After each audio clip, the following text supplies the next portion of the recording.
Afternoon, everyone. I think we need to give it a minute or two to get everybody on board.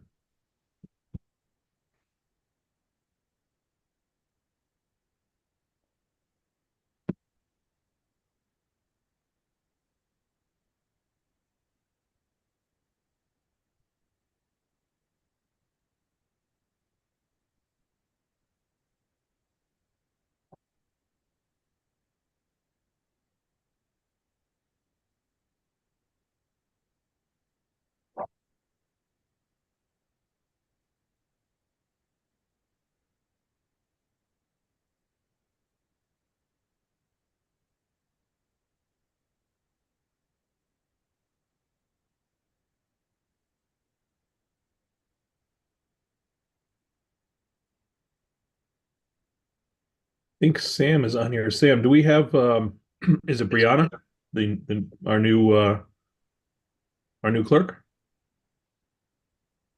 Looks like there's somebody with there with you. Yeah. Hi, everyone. Hello, This is Brianna. nice to meet you. Nice to meet you too. I think we're still waiting on Laura, unless you've heard from her that she's not going to make it today. I think the last Oh, one. here she is. Oh, she's coming on now. Okay, Yep. excellent. And once Laura's on, we should be all set. All right. Okay, let's get moving then. I appreciate everybody taking the time on Friday here, but I think just to get things going, rather than remarks by the chair, maybe I'll just have, if you don't mind, Brianna, just introducing yourself to the group here.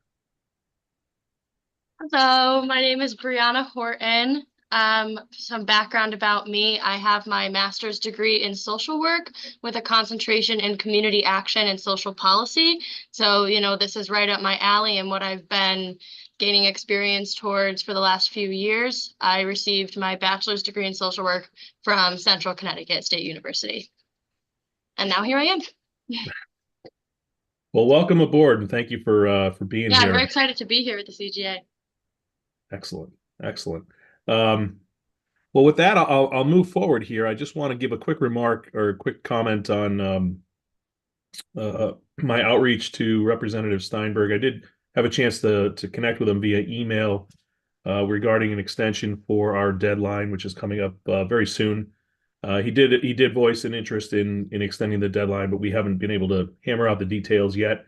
So I will have more to come after he and I have an opportunity to talk. Hopefully, if not today, then early Monday or Tuesday. So I don't know if anybody has any questions with that. If not, then I'll move forward. Are there any public comments? Seeing none, then let's just jump right into it here. I had sent out to the group earlier this week a very drafty draft report or outline for our report, really just to get the ball rolling. And it looks like we had a number of engagements and emails back and forth with regard to it. But I'm wondering if it may make sense to pull it up. I'm not sure, Sam, can you pull that up on your computer or so that we can take a look at it, or do I have that capability here? Yes. So, Leonard, if you want to just pull up the document and then you can just share your screen. All right, that sounds good. Let me just find out where I share my screen. Just give me a second. It's the green icon on the bottom of Ah, your there we go. Thank options. you. I'm used You're to welcome. Teams, not so used to No Zoom. worries. No worries. Let's hopefully this is the right one here.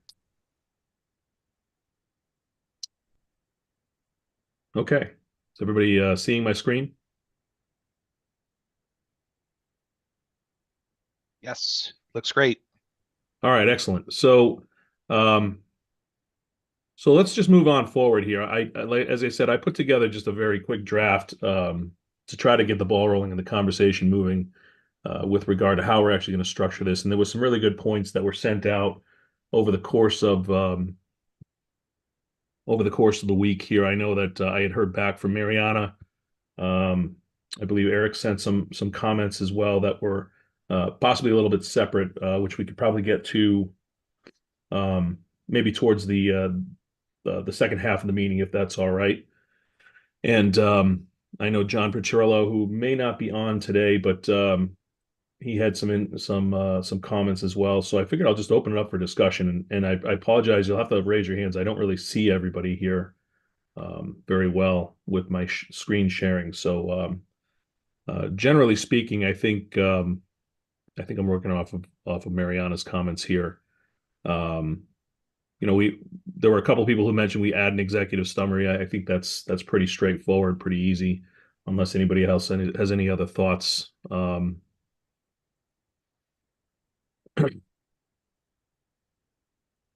Just taking some notes here as well. And then we know that's what everybody reads. Okay. Okay. Adding something about how hydro is valued and compensated into other states, in the other states, I think that's a worthwhile addition. Wondering, I know we had a little bit of information that we provided earlier in one of our previous sessions here. You know, maybe I'll take a step back here. I apologize, kind of thinking on the fly as to how we move forward here, but one of the things that I wanted to try to accomplish during this meeting was to try to actually set out some volunteers potentially taking on part of this report, and you know, just wondering if it makes sense for us to actually have that conversation while we're going through the outline itself, unless people have objections to a particular section that I've included here. But I think that it makes sense maybe to look for volunteers to try to pull some of this information in and actually put down a draft section here. Interested in people's thoughts, if anybody has any other ideas as to how we approach this, but that's my thought.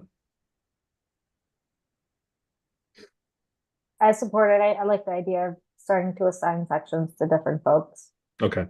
And I think it's the only way we'll get this done. Yeah.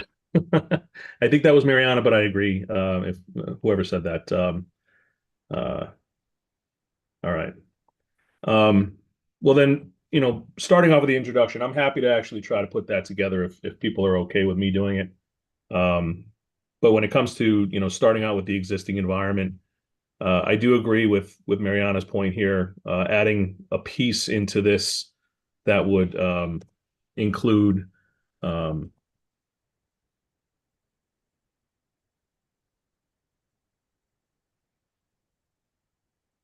adding existing market structures in other states. So are there any other sections under existing environment that we think may be valuable to put into here that may not be covered in the ensuing sections?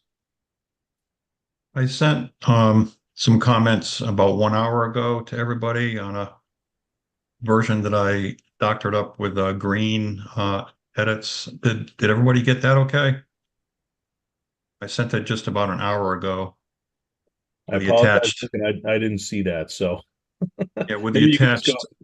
I don't think you attached anything to that. I forgot to attach it. Yep, I also received the email, but not the attachment. All right, I'll send it with the attachment right now then. Sorry about that. No worries. While you're doing that, I see Laura has her hand up. Go ahead, Laura.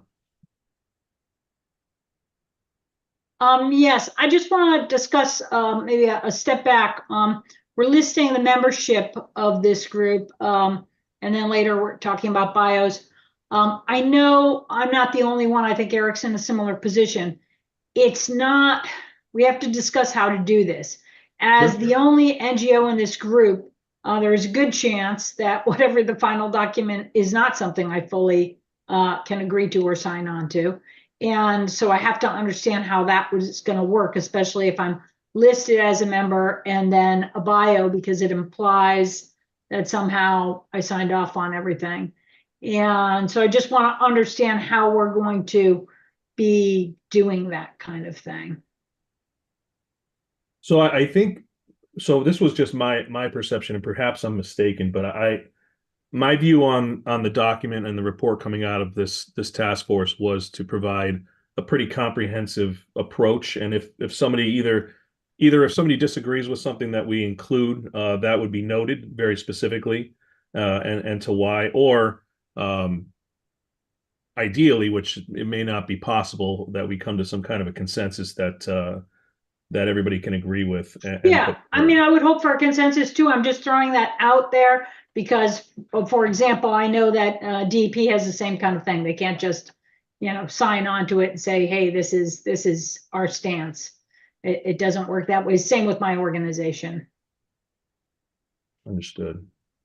Eric, looks like you have a comment. Yeah, and I mean along those same lines, I think as long as the report is focused on, here are the types of things that we discussed as a task force and the information that was brought forward versus, and we all have signed off and endorsed this as, legislative recommendations in particular. That's the, just that narrow ground that we have to try to find a way to weave through. But I think in terms of the report itself being a place where there's a lot of great information about hydropower of all sizes, benefits and concerns, potential recommendations on ways forward. I think that's all good. But Laura's right. When it gets to the, here's a recommendation from the entire task force, we're going to have to be really deliberative in how we go about that. Yeah, because there's a section called policy recommendations. Yeah, and that's well, I figure we could probably talk about that when we get to that point in much more detail. But at the same time, I think your point is relevant right in the beginning. If we're attaching our names to it, we want to make sure that what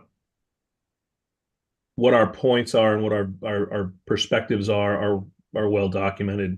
Yeah. And as I said, there's in my mind a couple ways to do it. Either we all agree on everything, or if that's not possible, then we just simply point out these are potential solutions for the legislature to work out on their own. This is why we agree with it. This is why we don't.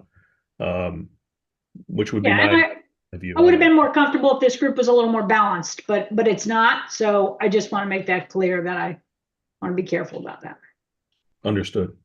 It looked like Steve, you might have been jumping on or off mute. Yeah, I was just gonna say we could probably also just add a footnote that establishes some of that nuance as well to make certain that even if these are perceived recommendations, that they don't necessarily reflect a consensus or the view of any specific participant.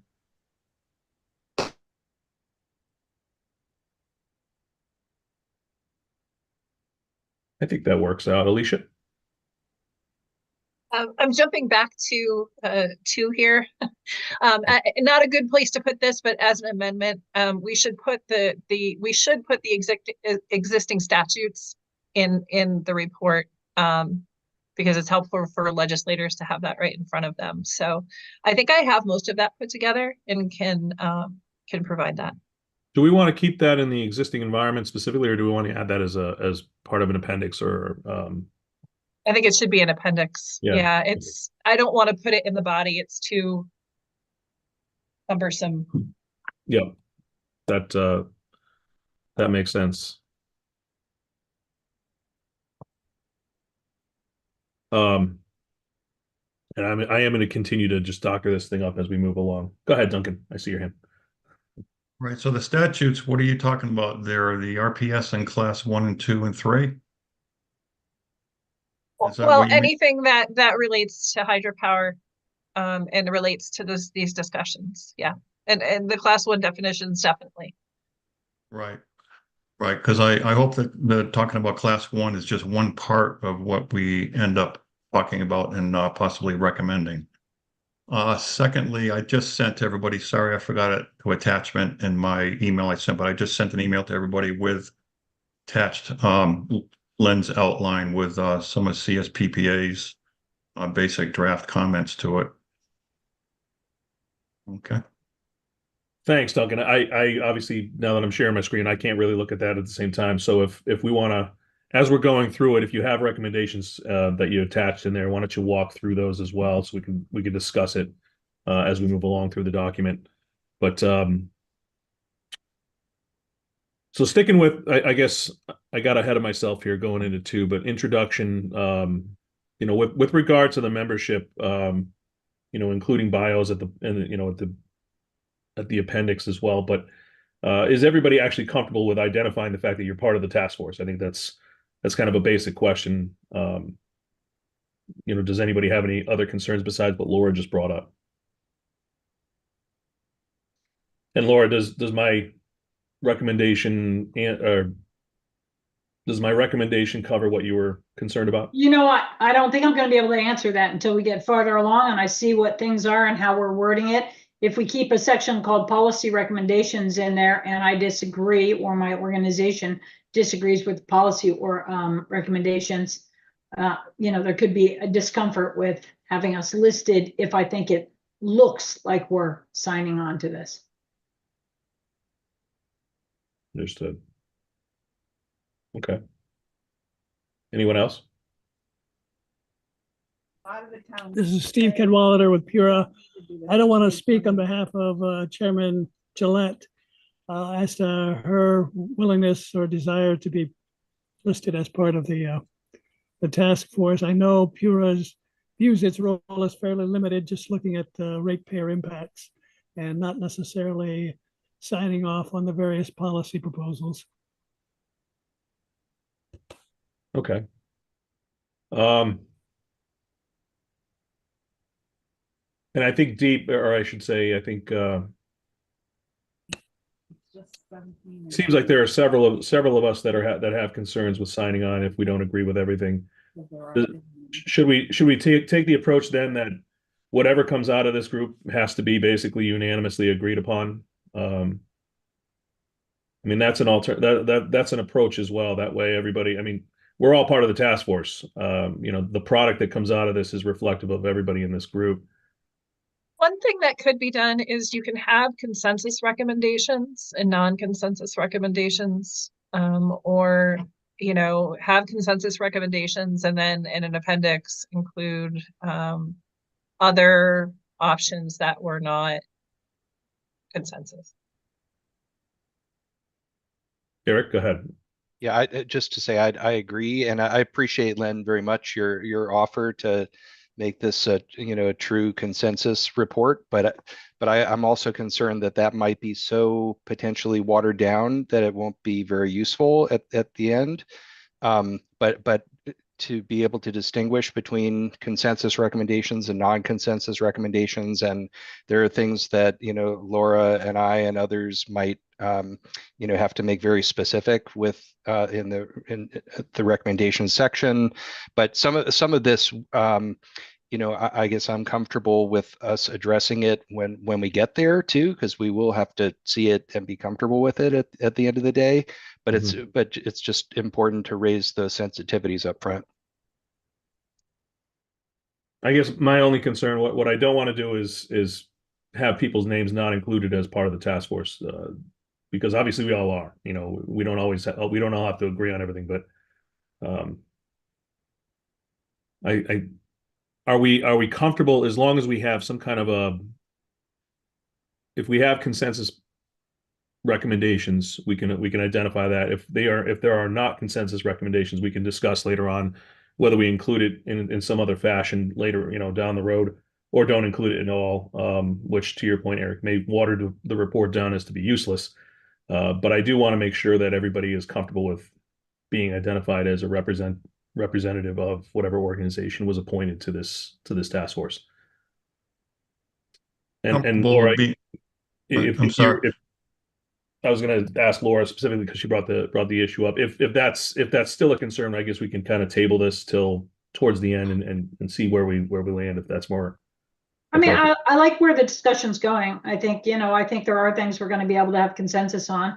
I understand the potential for it to be watered down if we go that direction. I just letting my concerns up front so that, because I can't just say, yeah, I'm agreeing to like signing off as, but I have no problem with saying that I had been involved in this. It has to be very clear.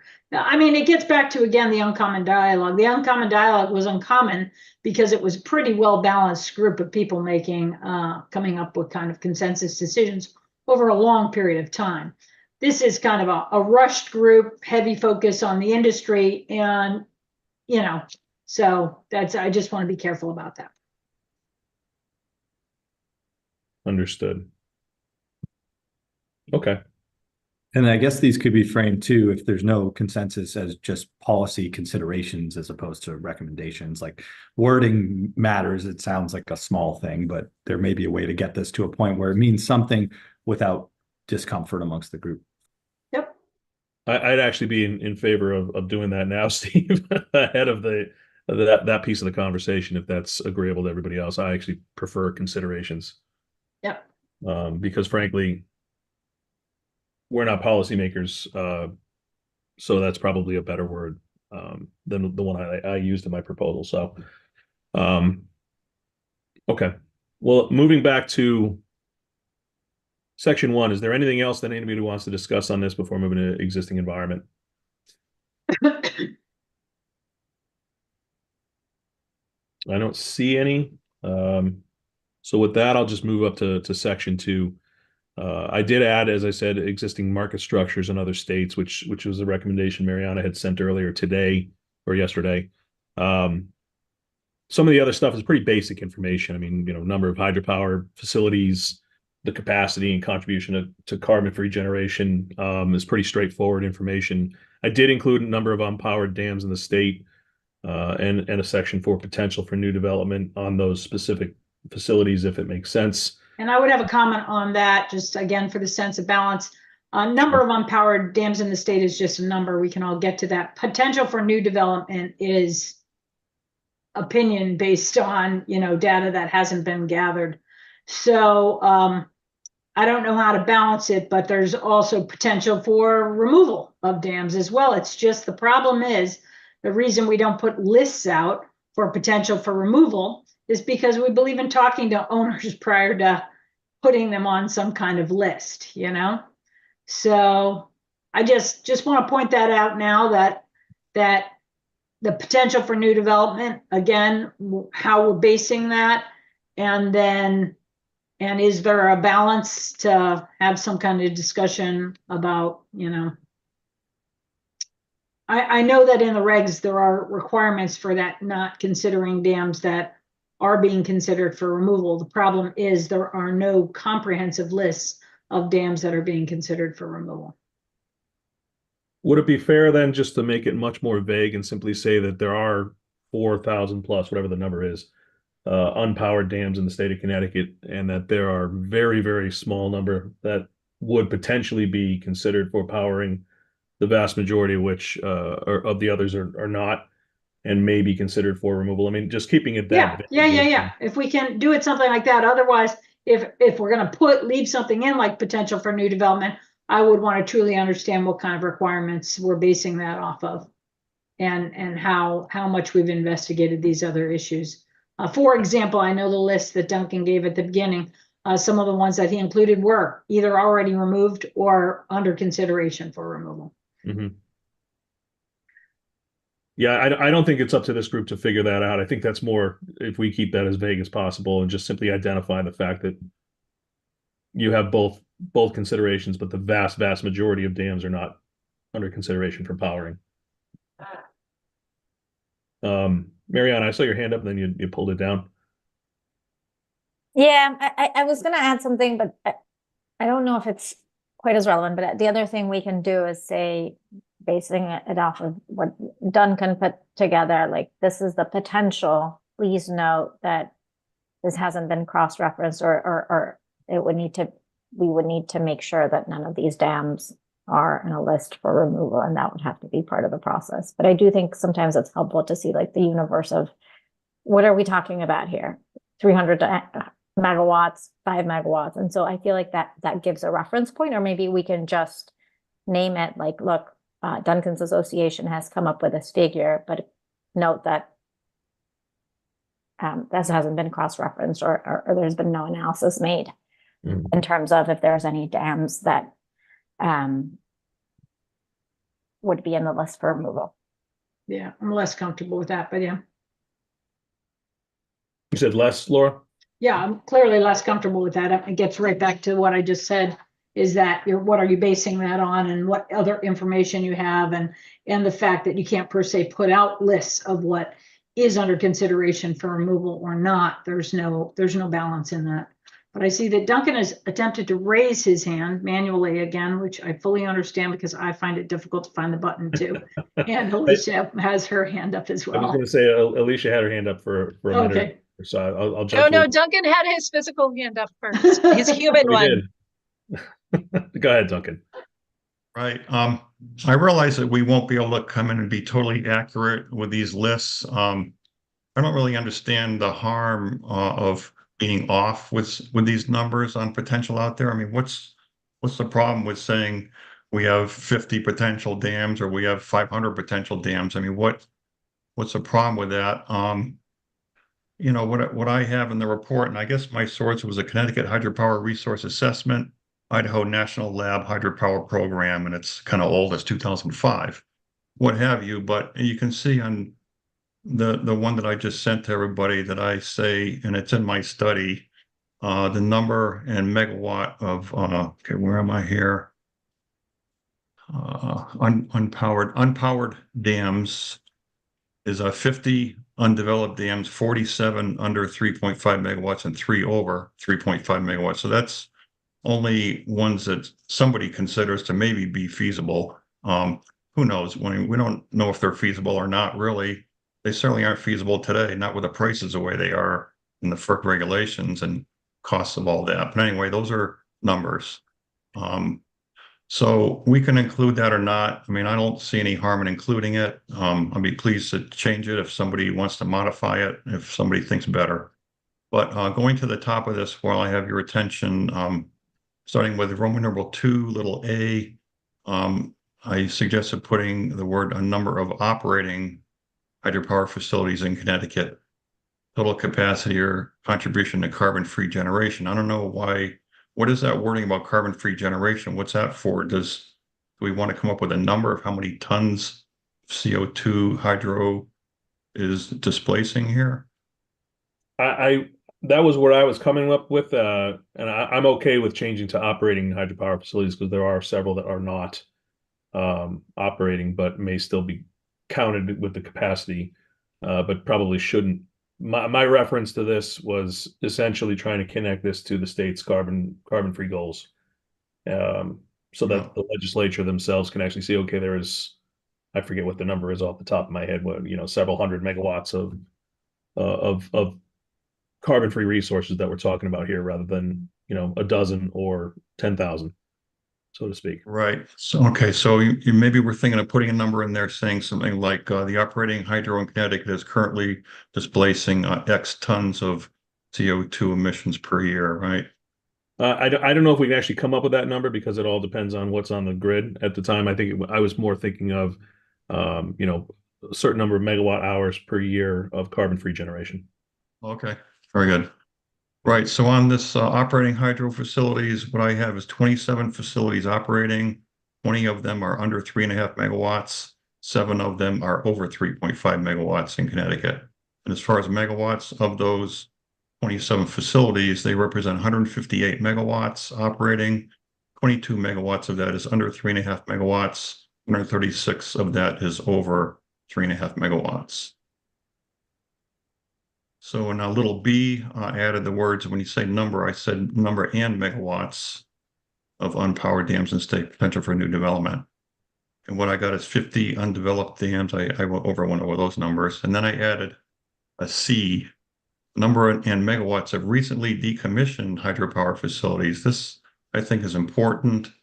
These are valuable, beautiful assets that were put in place and that were shut down for whatever reasons. I agree some of them should remain shut down and should never be put back online, but some of them are suffering from poor rates and the cost of relicensing and the fact they got to the end of their long-term contracts possibly. So that is significant here. I think it's worth talking about. It's 11 recently decommissioned sites, and all 11 are under 3.5 megawatts.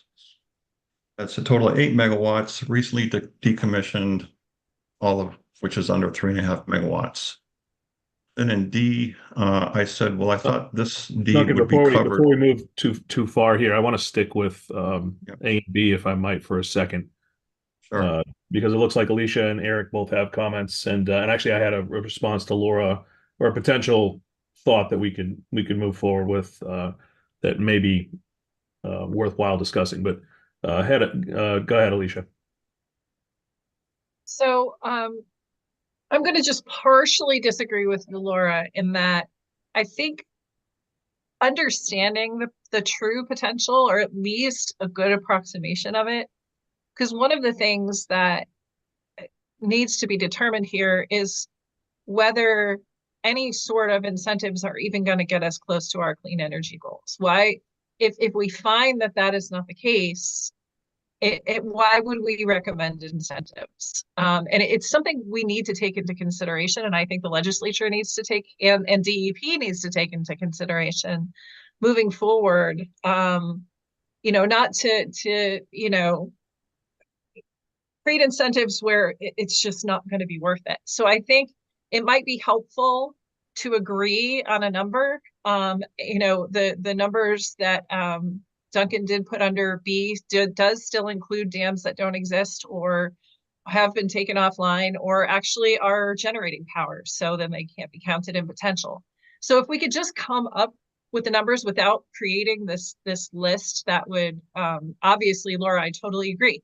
You don't want to put a list out there if it's, but I think if we can come up with an approximate number based on, what we can all look at and say, shake our heads and say yes. And I've gone through the list. I have sent the list off to dam safety, and I'm still waiting for them to come back because there were several dams on this list that don't match up with DEP's list of dams in Connecticut. So we just need to get that straightened out if we're going to put any numbers out there. And I'd agree with that, Alicia, and I think it makes sense for us to consider, total, I don't want to say capacity, but the total potential out there and what scale we're looking at in terms of, what the impact is. And I think that would be useful, even if it's not completely perfect, which I highly doubt it will be. Duncan, I think you said that the list you created was based off of 2005 numbers. That was almost 20 years ago at this point. So, hopefully we can find something better and more recent. If not, and this is something that I was going to recommend for potential consideration in response to Laura was, under policy considerations, maybe we refer the legislature to consider looking into these matters more fully. That may be something that needs to be done in terms of looking at what dams that are in existence right now are worth keeping around and what should be targeted to Laura's point, what lists should start to be created to consider what to pull down. And unfortunately, DEEP is probably the organization that would have to do that within the state, but that's part of what we're doing here. Eric, go ahead. What do you mean, unfortunately, deep, Len? Well, I know you're resource constrained. I don't want to give you guys more work. I know. I appreciate that very, very much. You don't even know how much I appreciate that. I had just maybe two small points. One is, I do agree with some of the concern about determining what has potential for new development. And with putting things on lists that may not be accurate. Like it or not, those lists become the next thing that someone uses for another purpose. And so I obviously want to make sure that our information is accurate. And it's great that Alicia is going through the effort with folks in dam safety to try to make sure that we do have accurate information. Once we're at that point, then, at the very least, the information on number of unpowered dams in the state is helpful. Potential for new development depends on a lot of different factors, and I don't know. I guess I'm a little uncomfortable with that as it is. The other thing was a very small point under 2A. and Duncan had noted, the contribution to carbon-free generation, like why is it there? And just, looking down the outline, we do look at that as, 3A as one of the benefits of hydropower. So we don't necessarily have to have that in both sections. We could certainly take that out, yeah, with this particular section. I'd be amenable to that. Go ahead, Laura. I understand Alicia's point on that, and I can understand why we'd want to have some kind of number that says, here's the potential. It's not that high. But I will say it still seems a little arbitrary on the recently decommissioned. There's one on there that we're obviously actively removing right now. 2 on there that the hydropower company that was looking to buy them decided they were not economically feasible and excluded them from the purchase of the other dams they were buying. If you take those 3 off, you get about half the number of what Duncan has on here as far as total kilowatts. When we get over to the undeveloped ones, the undeveloped that could potentially be developed, let me get to my list on that one. Hold on, I had all 3 lists up, but of course, no, I can't find the other one. Here it is. On the undeveloped ones, obviously we are recently decommissioned ones. We are removing, oh, that's what we said already. The recently decommissioned one is the one I can get down to about half. The undeveloped, on the undeveloped, there's one of those that is being removed right now. But well, I guess what I'm mainly saying is when we say potential for new development, you can look at any of these and you can say, okay, here's my potential for new development. And I'm going to base that off the fact that they're undeveloped and they've got a certain amount of power potential that we think they have. Well, I could say every single one of those on that list is a potential for removal too. It's an undeveloped dam right now, not serving an economic purpose. So I could literally say that every single one of those was a potential for removal. Now, I'm not going to do that. I'm not going to make broad lists like that because that, again, without discussing things with landowners, is infeasible. Just like saying everything can be developed, or whole parts of things can be developed is somewhat unfeasible too. So I'm just pointing out that fact that it's based on an idea, a concept. It's not based on a report, an analysis. There is only one list I know of, and it's out of date. It's a state list of state dams. And they went through the whole thing and said which dams they thought should be removed. I thought the report was poorly done. I thought their reasoning was poorly done. I didn't agree with half of them, even though I would want a dam removed. I didn't even agree with their list. So, but we don't have that list for non-state owned dams. So I'm just throwing that out, that how do we get good data on this? How do we get accurate data on this? How do we have the right kind of information? So I'm just pointing that out. Oh, and one other thing I wanted to point out on the list, on the developed dams, like for example, on Rainbow Dam, it looks to me like we're putting the potential there operating over, let me put it, we're putting is it on here, Rainbow? Yeah, this is on operating over 3.5. We have the potential 9.4 kilowatts, but what are they actually generating? What are they actually on an annual basis? What are they generating? What's the average annual generation at that site? So if we were updating this kind of thing, I wouldn't want to just know the potential, like what are they, what's the full potential, but what are they actually operating at? So.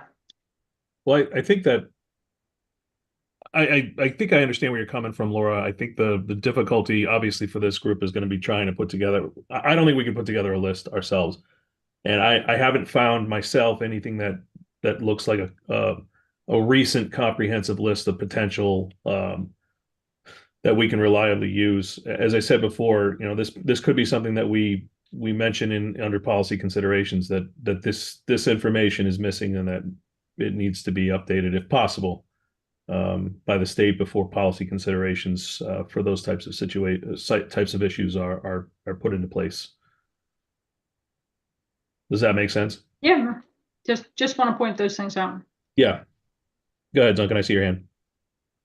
I'm all for improving on the lists. I'm all open for any corrections to those lists.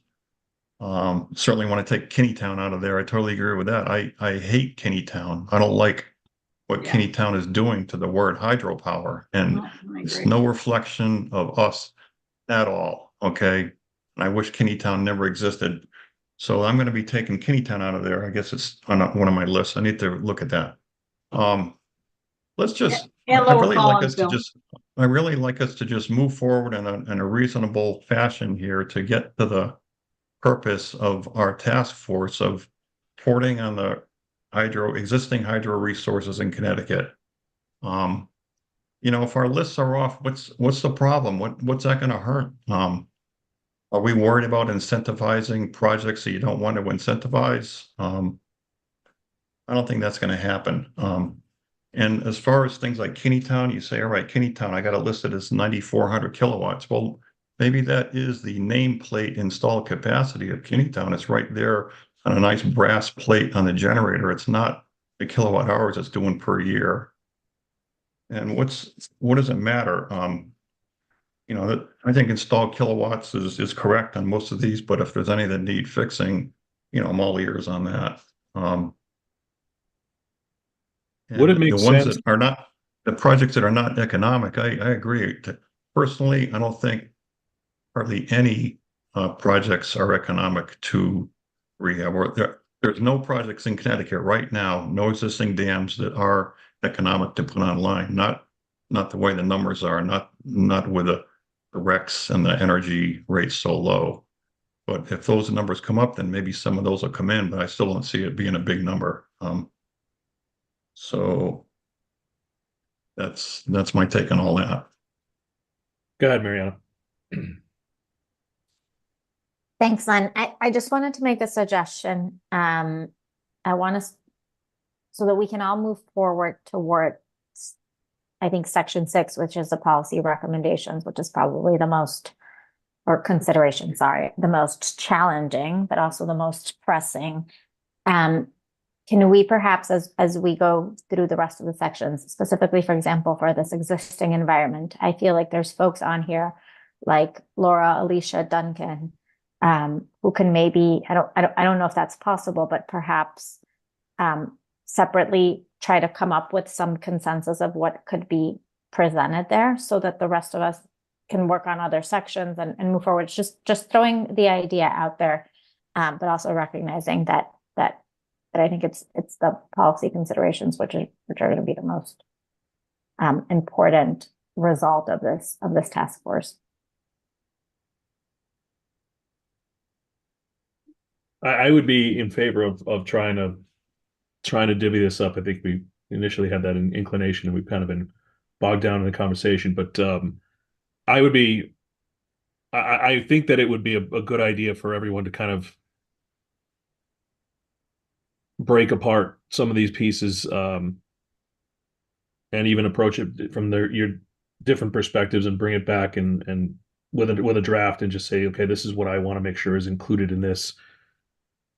And then we could piece that together. One of the things I was going to recommend, just to kind of move forward with this particular section here, I had included number of unpowered dams in the state and the potential for new development as something that was, to Laura's point earlier, something relatively vague. It didn't have to be perfect or even very specific. Just simply identifying the fact that there are 4,000 plus dams. Most of them are unpowered and should never be powered up. There are a handful that we may have potential, but that's not up for us to decide. That's up to developers and others if the economics make sense. But I don't think we should get bogged down into those extreme details, because obviously there's going to be disagreement. But I think we just don't have the information to be able to provide that. So trying to grasp for something is just not going to get us anywhere, or be helpful to the legislators themselves. Would Laura and others, would you be willing to put together kind of a, your interpretation of what should be included in an existing environment type of paragraph or section of this report, even if it's you're doing it separately and we bring it together afterwards and try to work through it? Would that be amenable?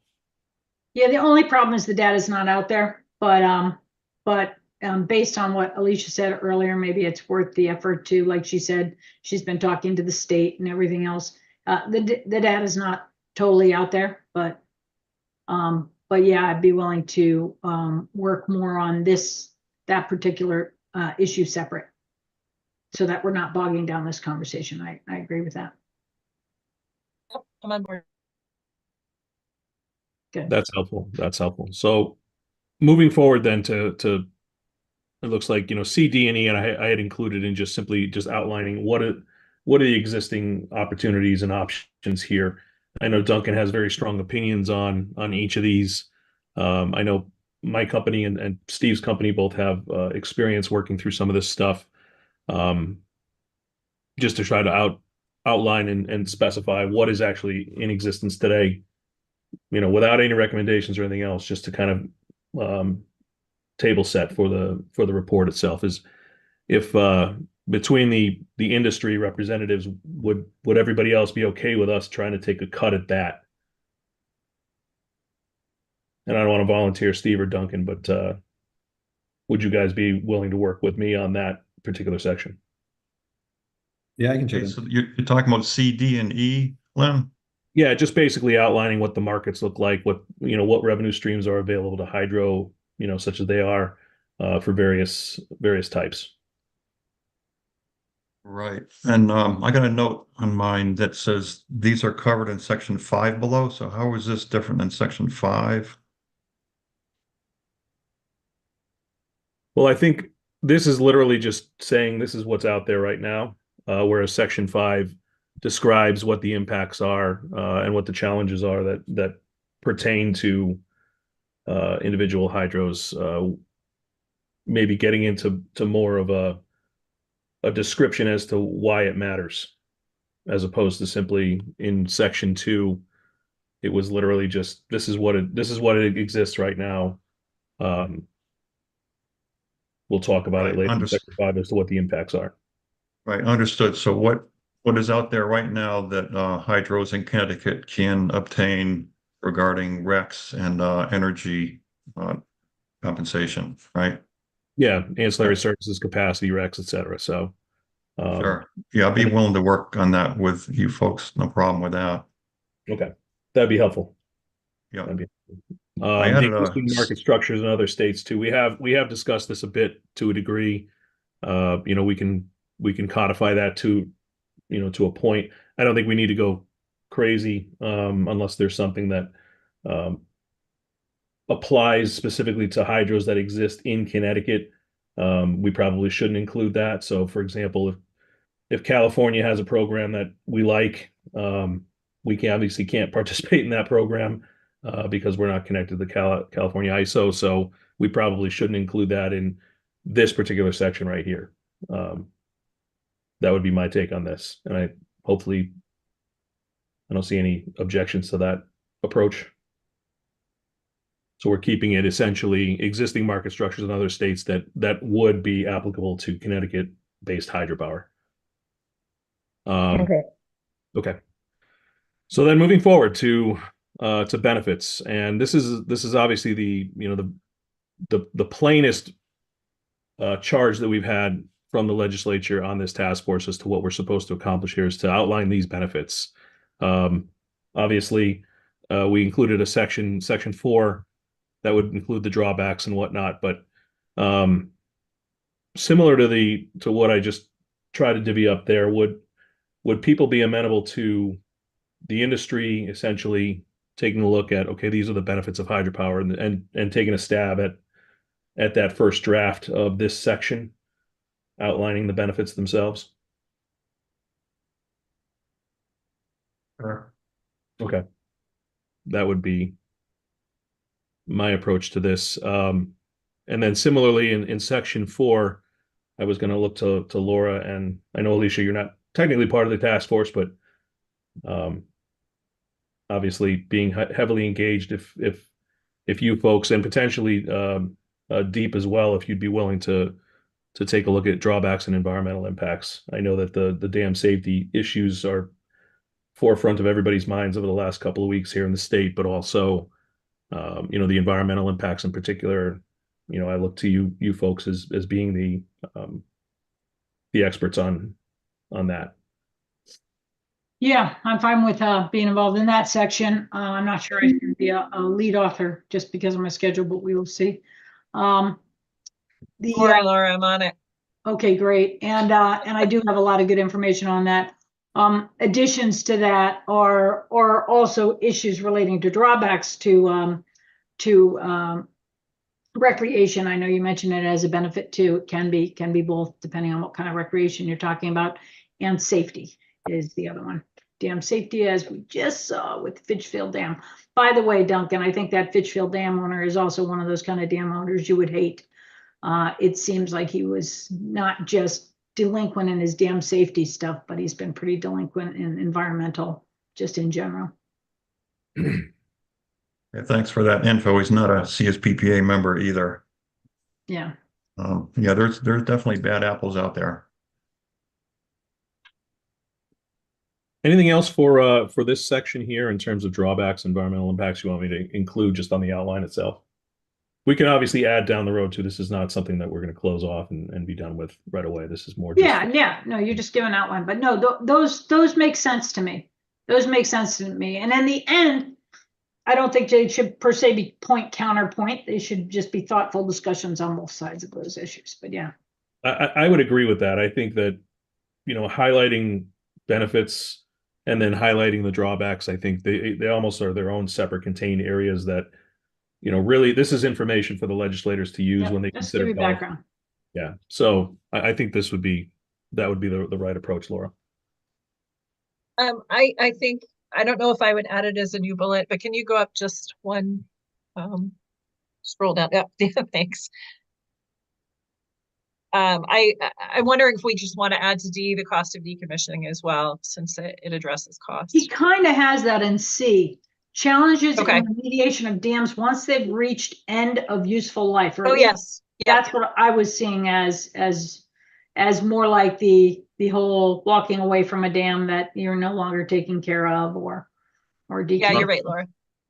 I'll add decommissioning just to be clear. Yeah. Okay. If there's nothing else in that section, I'll move to section 5. Again, challenges facing existing hydropower. I think Duncan has a lot of strong opinions on this, as does my company. I'm sure Steve's company does as well.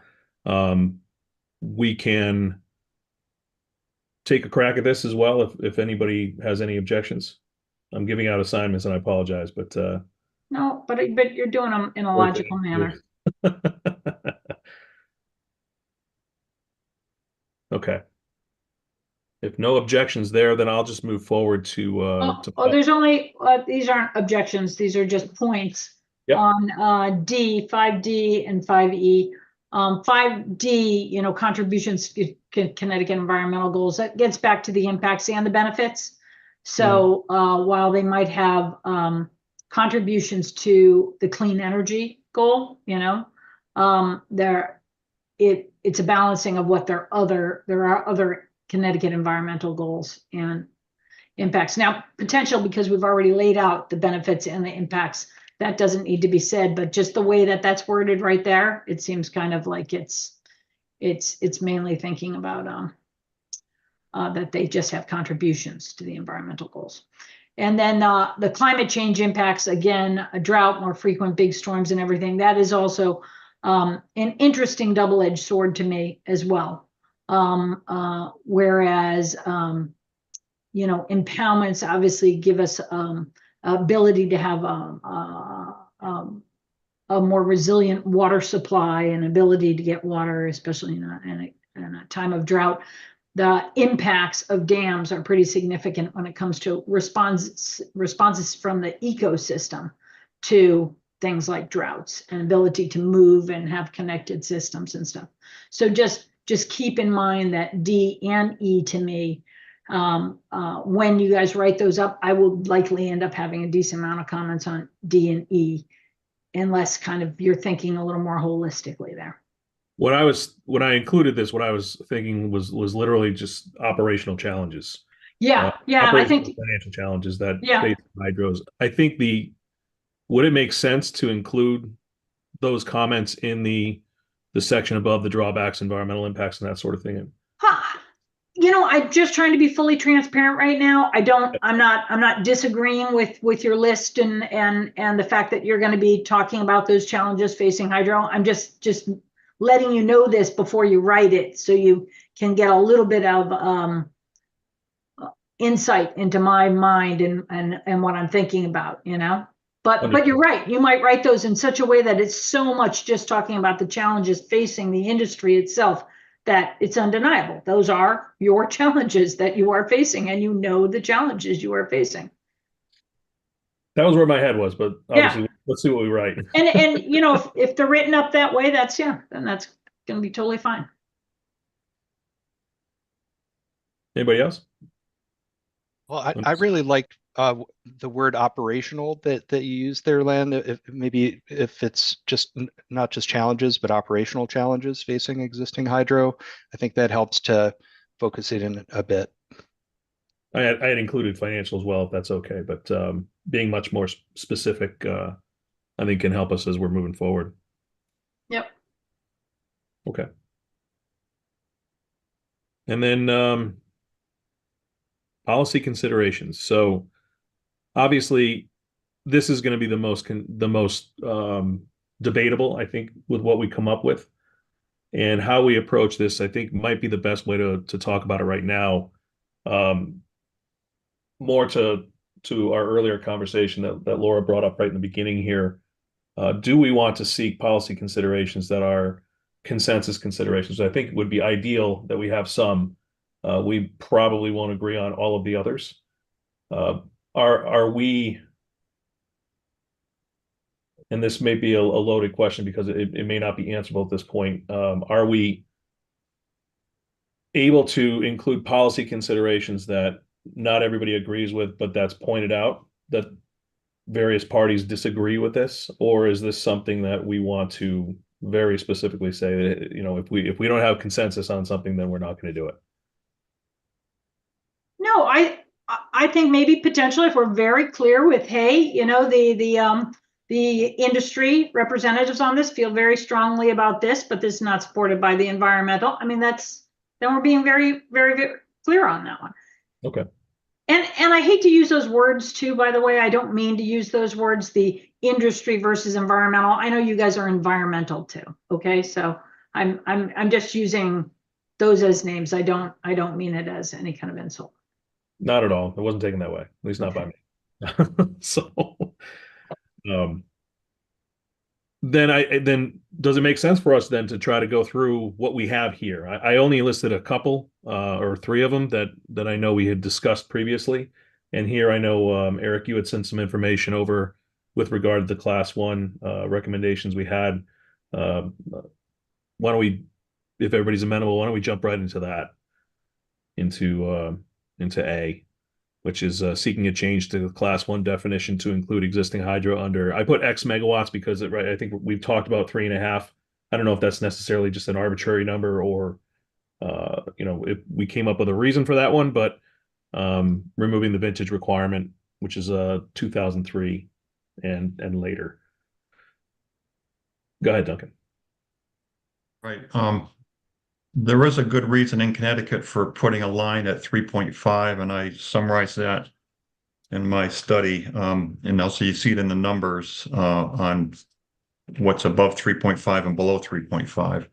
So on the REX thing, I think that we talked about this quite a bit at the last meeting, and I thought we came up with a basic understanding of going forward with leaving the existing wording the way it is on Roman numeral 1 or Roman numeral 2, but maybe including the word instantaneous for run or river, and maybe changing the 60 megawatts to a 30, and then adding a whole new class, Roman numeral 3, that would be hydro in Connecticut under 3.5 megawatts without any other restrictions on the dates and so on. And that's what Mariana sent to everybody recently. And that's just an added paragraph to the end. And it includes all of what we're calling the guardrails, right? That were in the other ones as well. And I thought we understood that, yes, I thought we agreed that, yes, that sounds good as long as we keep those guardrails. Is that basically true? It looks like Alicia has a response, and so does Eric. Go ahead, Alicia. I thought we decided we didn't.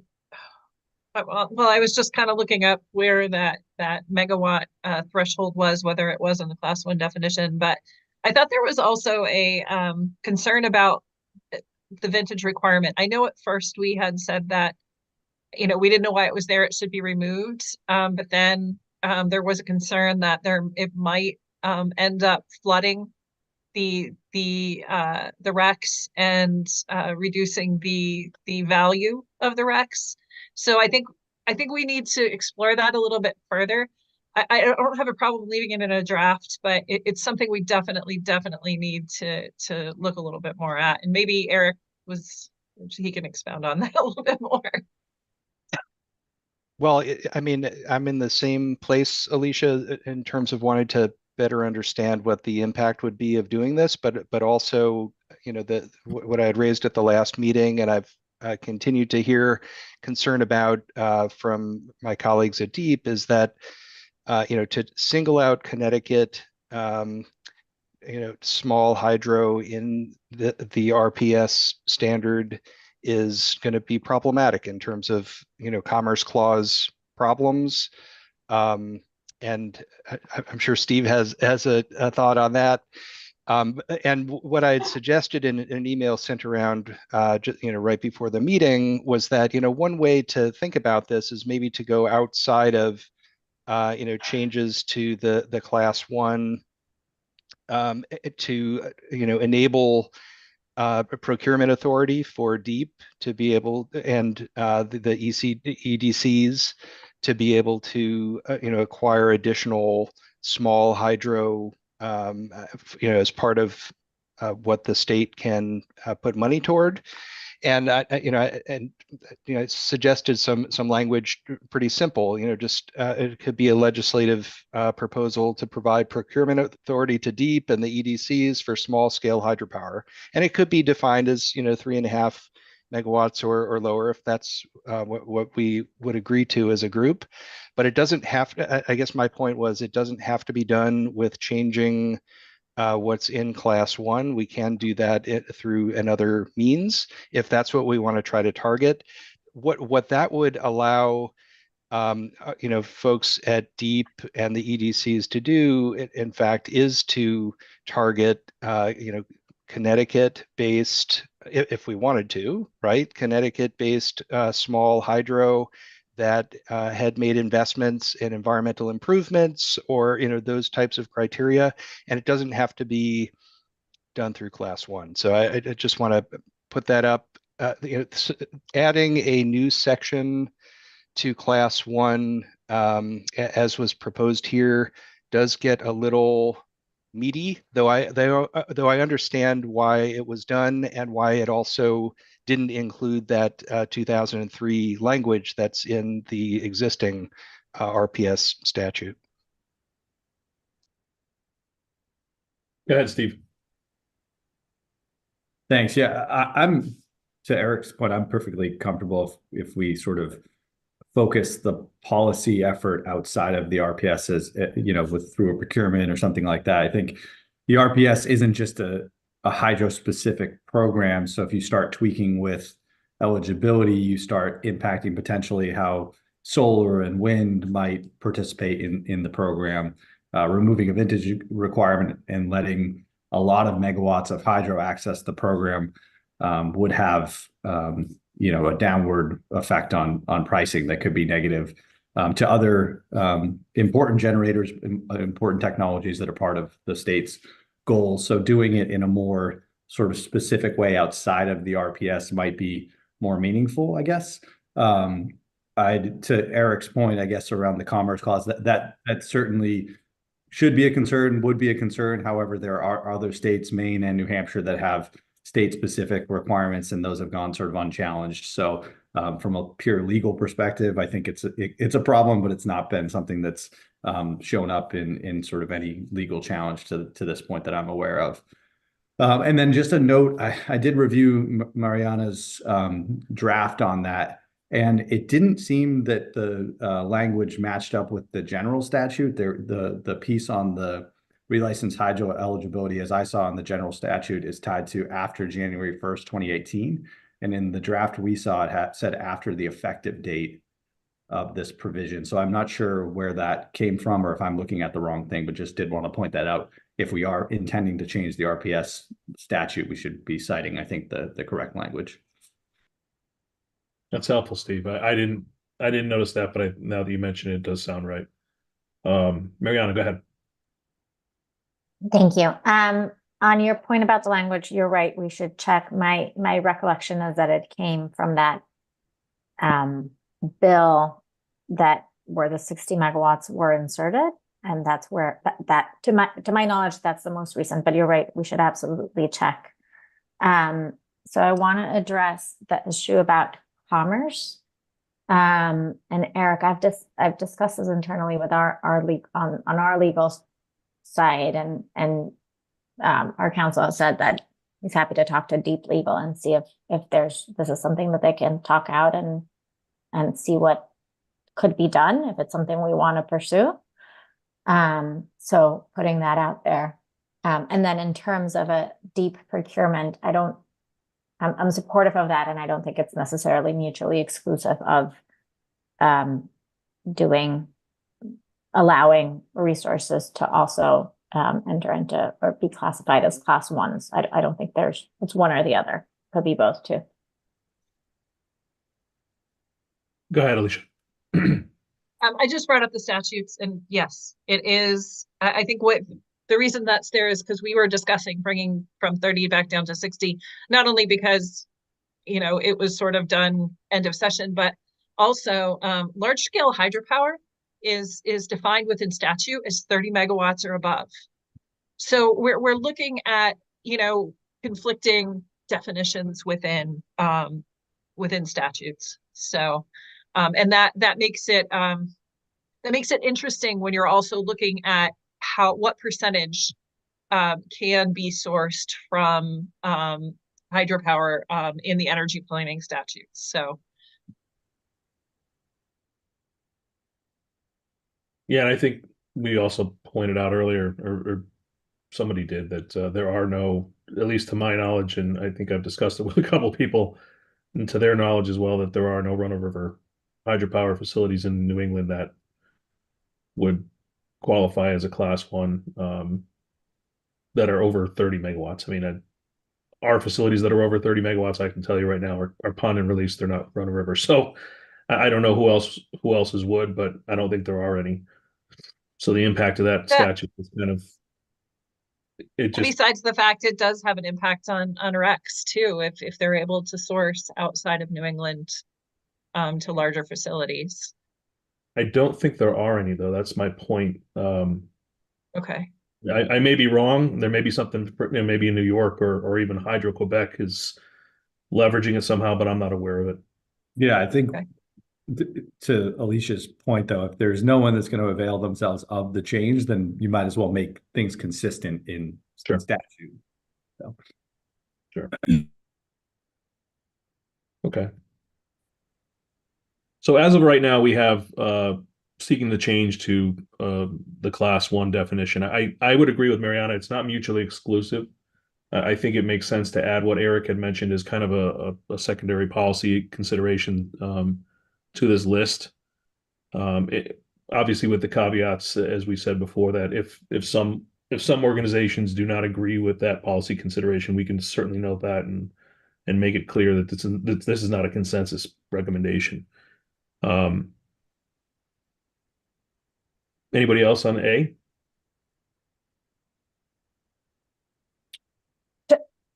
Yeah, I'd like to just ask, well, Steve, according to what Alicia sent, correcting us, the newest statute does take out the word as January 1st, 2018, and it puts in the wordage the effective date of this section, right?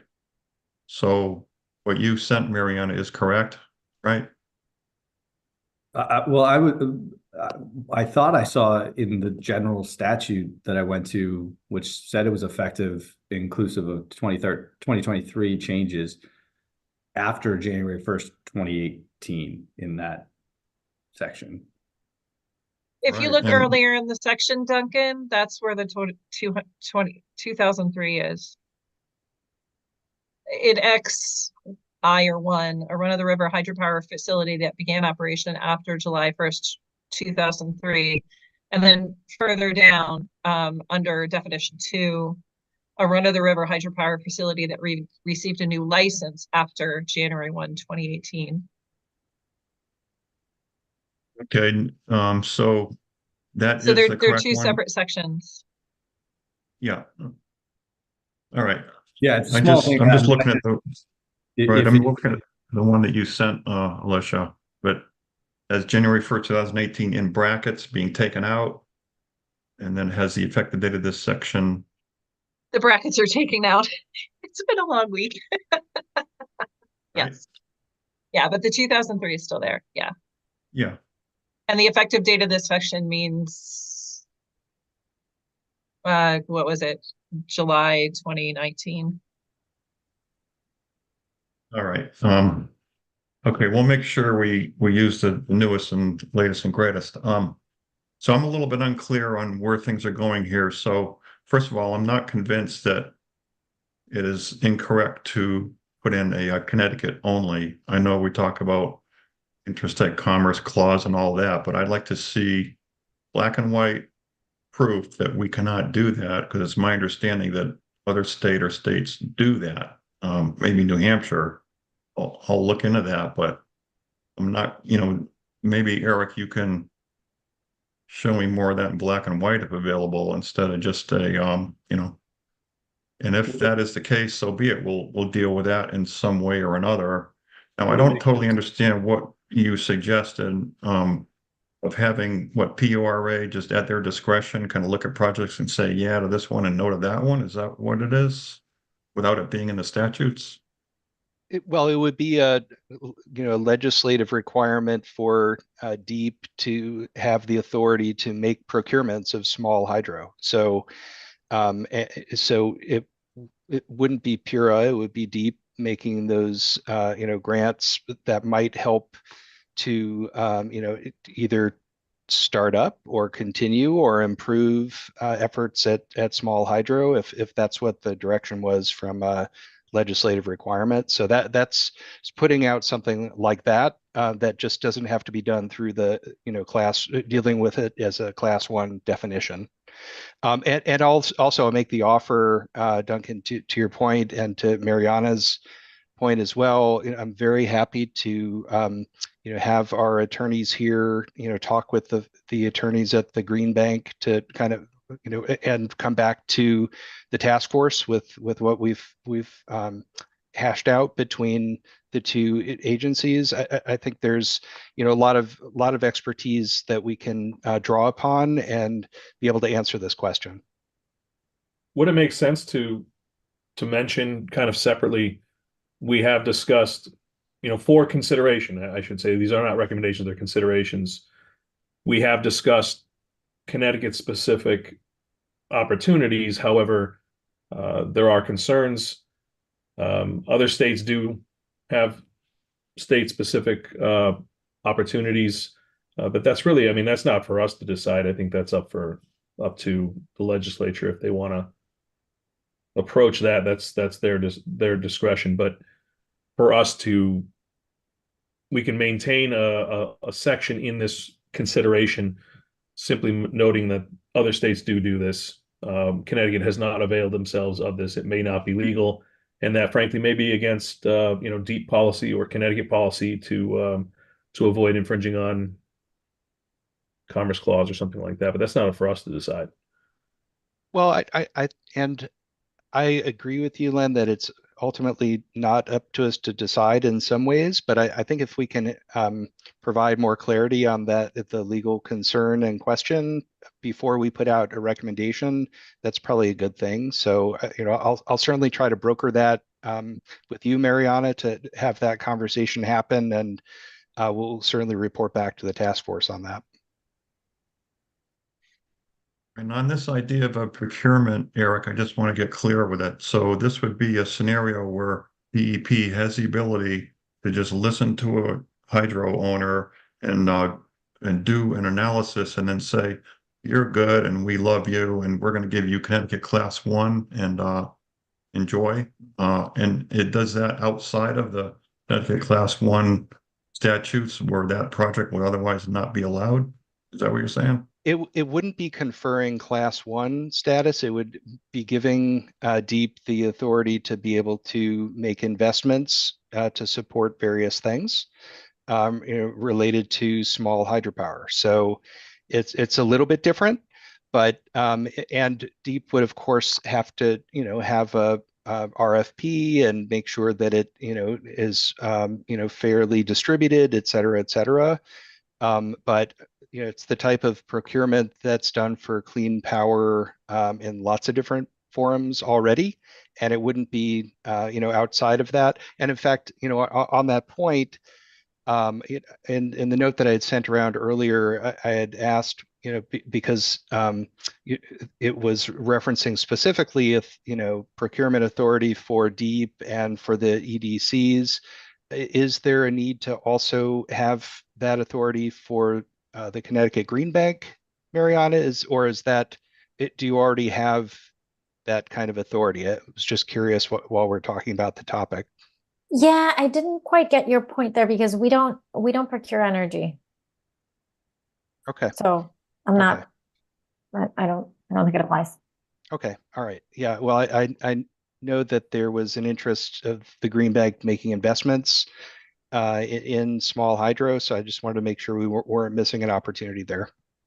Nope, it's certainly applicable. I mean, we could be brought into the table for financing. Okay, great. Thank you. Alicia, you have your hand raised? Yes, thanks.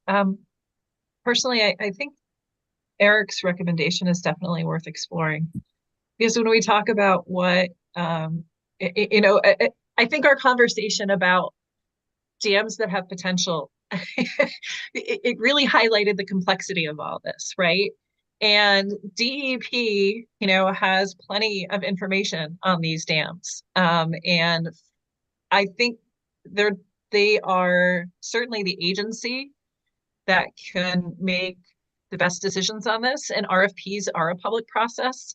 So it would give stakeholders also an opportunity to weigh in on the balance that DEP is going to be trying to find as they're considering these projects. And what it would also do is keep us out of putting things in statute that may be, completely, unmanageable going forward. So I'm on board with exploring Eric's proposal. Thank you, Alicia. Anybody else? Go ahead, Duncan. Right. I see that as being complicated, and how is it going to be done, and a whole new thing to figure out. I really would like us to look at this Connecticut Class 1 definition and try to get in there good projects under 3.5 megawatts that don't have that 2003 date attached to it, because that's keeping these little projects that deserve to get in. It's preventing them from getting in. All right. So let's say, just for the moment, that the lawyers decide, oh no, you guys can put in Connecticut only. All right.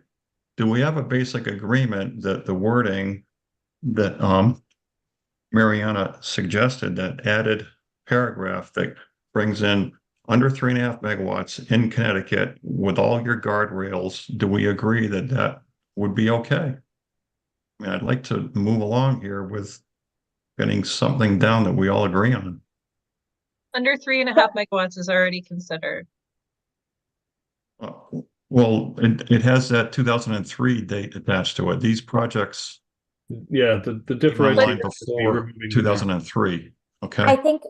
think, Duncan, the concern with going towards opening it up to no vintage and under 3.5 megawatts, if it's not located in Connecticut, is that it can hurt more than it can help, because then you have many resources from outside of Connecticut flooding in.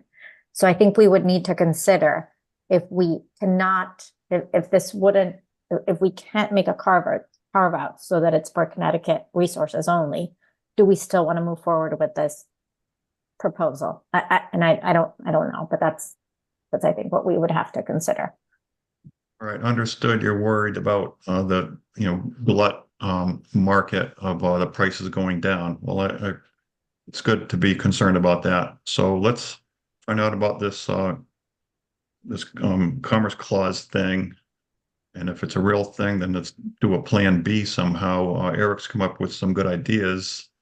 I'd like to try to keep it in the wording and Connecticut Class 1 statutes if possible. So it's black and white and it's there and we can, go get it. So we'll figure that out. But I think that it seems that we all agree that hydro in Connecticut, the small projects have problems, and it's a shame. It's too bad. And other states are doing a lot better than Connecticut, and we need to get on the ball at helping out these projects. So I'll look in to see what other states are doing on this in-state only, like New Hampshire, I think, is maybe doing it. I don't know if that would be a precedent or not. And maybe Eric, like you said, you'll see if you can talk to the attorneys about it. That'd be great. Sure, and I'll just add that the types of procurements for clean energy, we do those all the time at DEEP. There's some experts on it, and it's not overly complicated, but I think that's one of those things that be happy to have an additional conversation there, Duncan, to just talk about what's involved, to take any of the mysteriousness out of it. But it is something that's pretty common.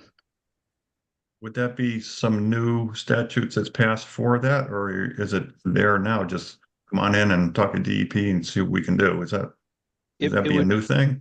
It would be a legislative, giving us the authority to procure clean energy of a specific kind, but that has been done several times. Go ahead, Mariana.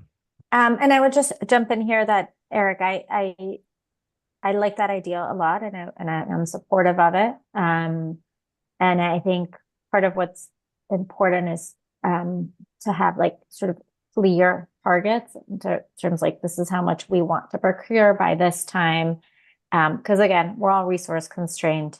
And if there isn't that specificity, other things take precedent. And as a proposal, perhaps, Eric, maybe you and I can flesh this out a little bit, discuss it, and come to the group with like, this is what we are thinking this consideration can look like, and we can open it up for discussion in the same way that others are working in other sections. I appreciate the volunteerism, Mariana. That's fantastic. That would be really helpful. Thank you. Go ahead, Steve. Sure. Just Duncan, New Hampshire Class 4, I think, is the just to save you some time. That's going to be the best proxy for what you're discussing here. So if you want to look at that, that's that program. The Tier 4 or Class 4 of the New Hampshire RPS is going to have the most similarity to this. Very good. Thank you. I'll check that out. Okay, so there are a couple more. I know we're coming up on time because I believe this week, keep me honest, Sam, I think we only allotted an hour and a half for discussion this week due to scheduling constraints. The other two that I had recommended, one was specifically straight out of Duncan's white paper, establishing a small hydropower tariff. We probably won't have time to discuss that in full right now, but Duncan, would you be willing to basically map out that proposal in more detail for our consideration moving forward. Yes, I'd be glad to do that. What I sent a little while ago, I'll just mention it briefly. What I say here is examine potential small hydro tariff for resources in Connecticut, I said. No, that's yet to be determined. Under 3.5 megawatts, similar to other New England or Northeast states, because New York's ahead of us also. Recommend that a bill be introduced containing the wording directly from 2023 Bill HR 6499, introduced by Representative Steinberg, that says that Title 16 of the General Statutes be amended to require that electric distribution companies contract with hydropower facilities in the state to purchase energy at a rate equal to the standard service supply rate. That's basically providing the retail rate for the purchase rate of the energy component of hydro. So that's what I'd like us to consider, please. Sounds like you already put together the proposal. So I don't think we have the time to discuss it this week. So and I know a couple of people have hard stops at 2:30. I will mention just very briefly, letter B, that was from me. That was, and I can expound on that more fully for the next meeting as well. But that's literally just looking for opportunities to leverage existing resources in different ways than we have, simply as standalone resources. But well, it's pretty straightforward, pairing them with other intermittents. So that is in statute already to a degree, but I think there are opportunities for additional possibilities here. So I'll put together a little more detail on that for our next call. With that, I'm gonna go ahead, Mariana and Laura. I just want to point out that I know John sent some info about what other states were doing in that regard, but we never had a chance to discuss it. And I think it would be helpful to do so before we get into the meat of that recommendation. Sure. Go ahead, Laura. Sorry, I had to find the mute button. Yeah, we're not going to have time to discuss it right now, and I'm perfectly fine with that. But your list of policy recommendations doesn't include any of the policy stuff that I had in the write-up that I sent along. So again, as we're discussing this and we're talking about others, I didn't put additions like Duncan did here to your actual outline, but I am going to want consideration of what we've submitted already to date as well. And that is completely on me, Laura. That was not an intentional thing. That was an oversight. So I apologize. Oh, I didn't take it in a negative way. If I were you, I would have been putting down what was in my head too. I wouldn't have been cross-referencing a whole bunch of references. So yeah, don't worry. I didn't take it that way. I'm just pointing it out that just because I didn't bring it up at this call does not mean that, I wouldn't like to see that expanded. Understood. Well, I mean, all of us have some homework, I guess, for our next call. I think I take that back. I'm sorry. I'm going to recommend that we skip report structure, which was essentially just finding volunteers to put things together. I think we've already covered that. If there's any other additional public comment. I do. Real quick, I just wanted to address, Duncan had said, if the numbers aren't right, what could it hurt? And just as someone, and Duncan, I don't mean to jump on you, but as someone who's been working in policy and legislative advocacy for a while, we live in fear of unintended consequences, because I've seen it happen so many times where a recommendation's been made or some language that was put in that seemed completely benign has had consequences that were so hard to undo. And that's why it's so important for folks like having all of these different perspectives in the room, because you can put something out there and think that this is going to solve my problem and not realize all of the other problems it's going to create if it's implemented. And so that's why you have to look at every single angle when you're talking about statutes and policy, because I don't want to be responsible for unintended consequences. And it's just really important that you're accurate, and especially giving things to legislators, because things can go sideways really fast. Go ahead, Duncan. Very good, Alicia, very well put, and I agree. We don't want to make any slip ups here. But on that, I don't think that we've talked about, are we doing this for existing running operating projects and dams that can be rebuilt and put online, and the ones that are decommissioned? There's kind of like these three sets of projects here. I know that the act that we're charged with, that we're doing here, has the word existing in there, so it's okay with me as long as we do the existing projects. I'm happy with that. Do we want to limit, for example, this class 1 and energy rate incentives that we're talking about here? Do we want to limit that to existing projects, plus maybe the decommissioned ones, excluding the rotten apples like Kinneytown, and not talk about new projects? I think that's a question we haven't really addressed. And I could, obviously makes it a lot easier for me if we stick to just existing, because it's when we're talking about putting energy on a decommissioned facility that's already been proven to be uneconomic, or dams that no longer have never had hydro on them. Those are where I'm going to have bigger issues.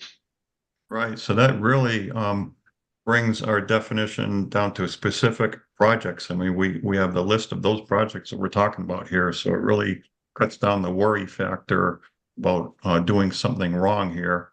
And we can, specifically maybe rule out certain projects that they're on the lists, whatever lists they are, of dams to be removed. That includes Kinneytown, I'm sure, and really keep specific about the projects that we're talking about here. So I think that really helps a lot with the concern about maybe doing something that we wish we didn't do, right?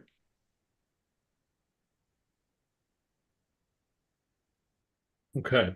I know we're a little over time here, so I apologize to everybody, but thanks for sticking out. Our next meeting, next Friday, the 26th, I believe is the date. Same time, 1 o'clock. Do we want to do an hour, 2 hours, hour and a half? Stick with the hour and a half number. I want to make sure it works with everybody here. An hour and a half is a good Okay. time. And Sam and Brianna, let's plan for that next week. And 1 beyond to 2:30 then on the 26th. yes. So that'll be the plan. And Sam, is this the last we have you? Is this the last they have? They asked if this is the last time you'll be here. Sorry. They asked if it's the last time you'll be He's here. already gone. Oh, yes, it will. I'm so sorry. He Yes, it left will. you. I'm multitasking multiple meetings right now. I won't keep you. I just Yes, wanted to... it is my last meeting. So Okay. probably by the next meeting, Brianna will be taking the reins and in full control. Well, Excellent. I don't want to keep Thank you. I you just for want to everything, say Sam. thank you. Yeah. Thank you, Yeah, Sam. thank you, Sam. You're welcome. My pleasure. You My know, pleasure. all right. With that, I will adjourn. Thank you all. Have a good weekend. Thank you, everyone.